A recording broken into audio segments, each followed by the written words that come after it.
let's look at using formal charge to help us assess different resonance structures or Lewis structures. So to do this, let's just look at carbon dioxide very quickly so that we can get an idea of how to calculate the formal charge, and then we'll go into some examples where we'll have some varying resonance structures that we may want to evaluate. So for CO2, just draw the Lewis dot structure right over here.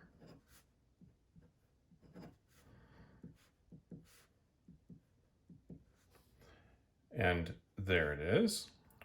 And we have our carbon in the middle.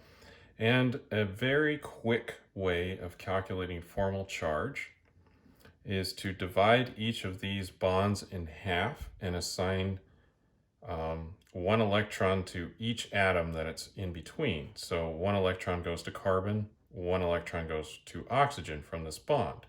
And if there are lone pairs, they stay on the atom that they started on. So if we do this, we calculate 1, 2, 3, 4. And carbon has 4 valence electrons. It currently still has 4, so the formal charge for this is 0. Oxygen, 1, 2, 3, 4, 5, 6, and it has 6 valence electrons to begin with, so again, that one's also 0.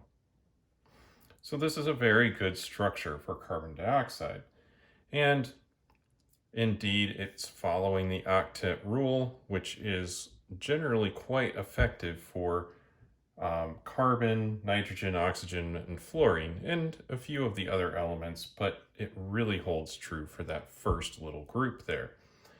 And we use it a lot in organic chemistry because, of course, most of our molecules in organic chemistry follow that rule. Now, this one was a little bit straightforward, and it's a nice symmetrical species to look at. But let's look at something where it might make sense to have different resonance structures, like thiocyanate.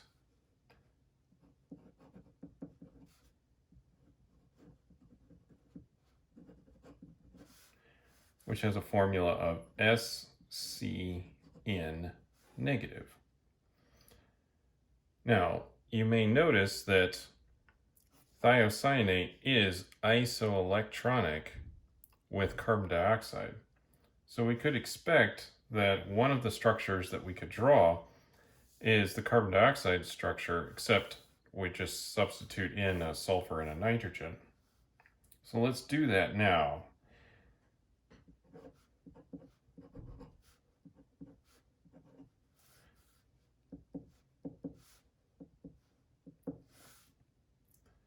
Now, in this case, not all of the formal charges will be 0 because we have a charge on the molecule, on the ion. And the formal charges must add up to the overall charge of whatever we're looking at.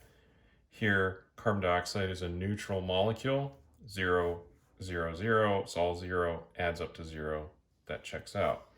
Here, we must have at least a negative charge in the ion because it's negatively charged overall. So let's count this up. Sulfur, 1, 2, 3, 4, 5, 6. That's a formal charge of 0. Carbon, 1, 2, 3, 4, 0. So nitrogen must have the negative charge. 1, 2, 3, 4, 5, 6. Now it has 6 electrons around it, but it starts with just 5.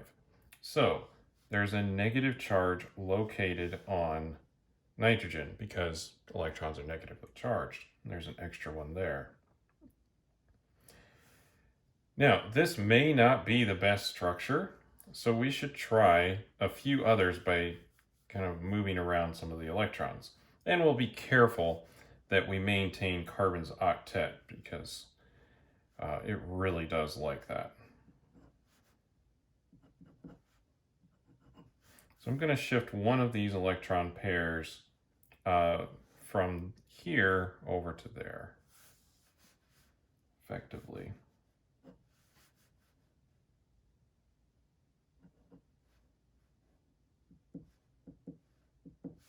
So we'll still maintain octets everywhere. But now if we check the formal charges, we'll have 1, 2, 3, 4, 5. Nitrogen now has 0. Carbon still has 4 bonds around it, so that's still 0. And now sulfur has 7 electrons around it, so that's -1. Both of these structures are fairly good, but the next one that we could draw, which is where we move the triple bond over here, you'll see is objectively worse.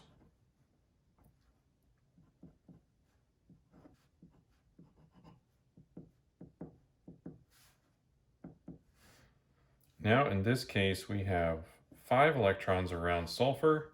It started with 6, so now this is a +1 charge. Carbon's still 0. Now nitrogen has 7 electrons around it, so this is -2. Now we have a large charge separation and we have a large concentration of charge on nitrogen. So this is going to be very unfavorable of a structure. So we can rule this one out. Now the question is, where would we like to have the charge? Now, so it's in between these two structures because really we'll have to have a negative charge somewhere, and this is the minimum amount of charge, and it's localized only on one atom in either case. However, the nitrogen is more electronegative, and we may expect that this structure will contribute more. And if we do measure the bond distances in this ion, and if we protonate this species, we'll notice that the proton will preferentially add to the nitrogen, and that the bond distances match up more closely with double bonds in between. And so this is the favored structure. Now let's look at another one, the cyanate ion.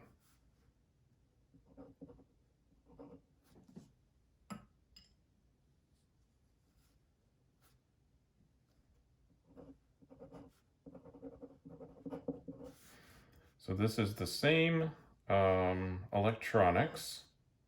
So it's isoelectronic. However, we are substituting an oxygen now.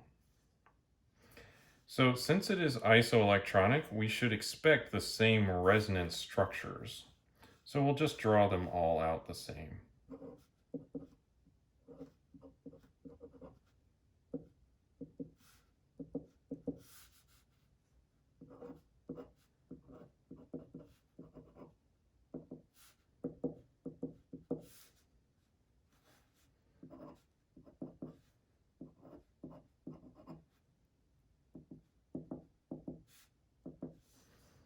All right, so there we have it. And since oxygen is just right above sulfur, the formal charges for these are going to be the same as what we've observed in thiocyanate.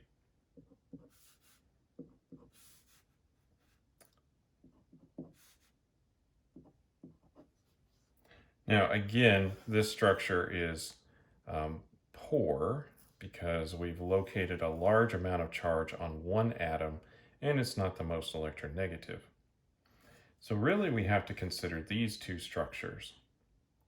Now we may think that, oh, nitrogen is less electronegative than oxygen, so this structure should be more prominent. And it is a little bit more prominent, but we still see this one more, because both of these are quite similar.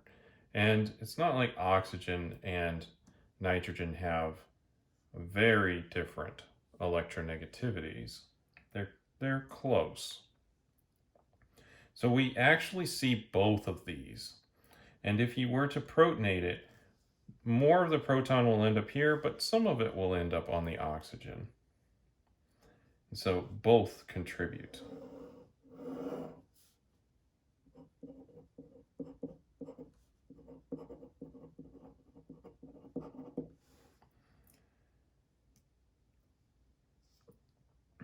And of course, part of this is just due to the fact that drawing Lewis structures is not the full picture. it is something that we do to help us understand and try to get an idea of what's going on, because it's relatively quick and simple to do. But it really is kind of a blend between some of these structures.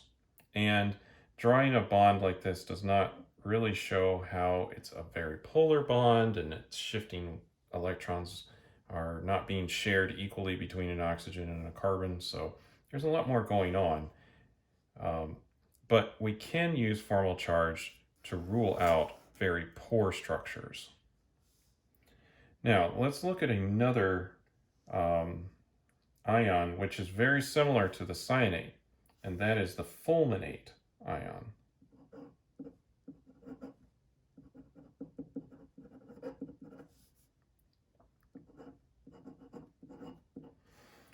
So this has the formula CNO, and you'll notice that it has exactly the same atoms and charge as the cyanate, but they're rearranged a little bit.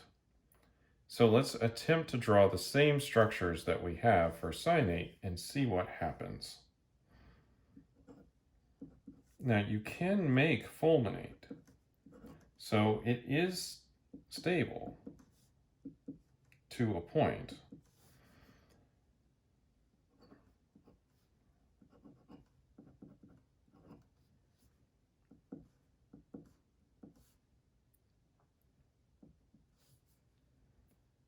All right, and one more.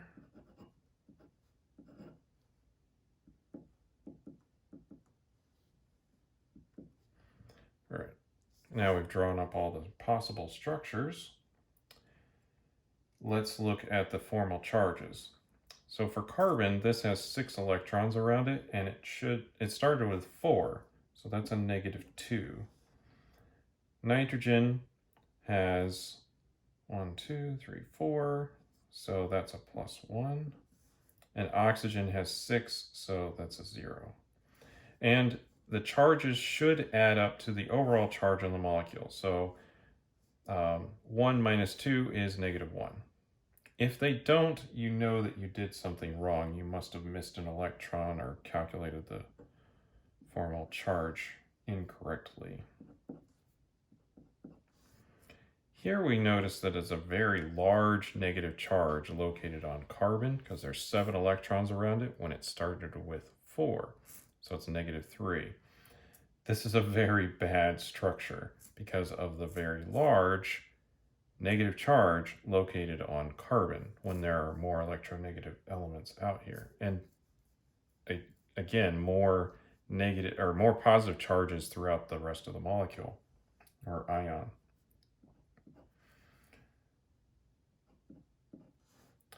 Here we've got 5 electrons around there, 4 around nitrogen, and we have 7 around oxygen. So -1 on oxygen, that's a little better, but we do have charge separation all over the ion. So you'll notice that while this one is clearly terrible, these other two are also not great.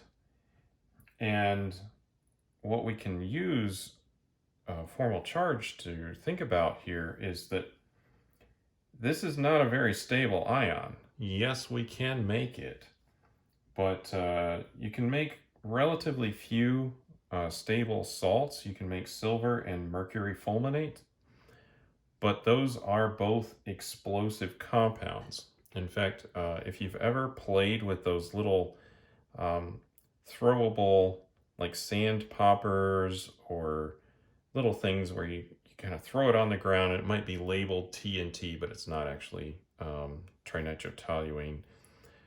You throw it on the ground and it makes a little snap.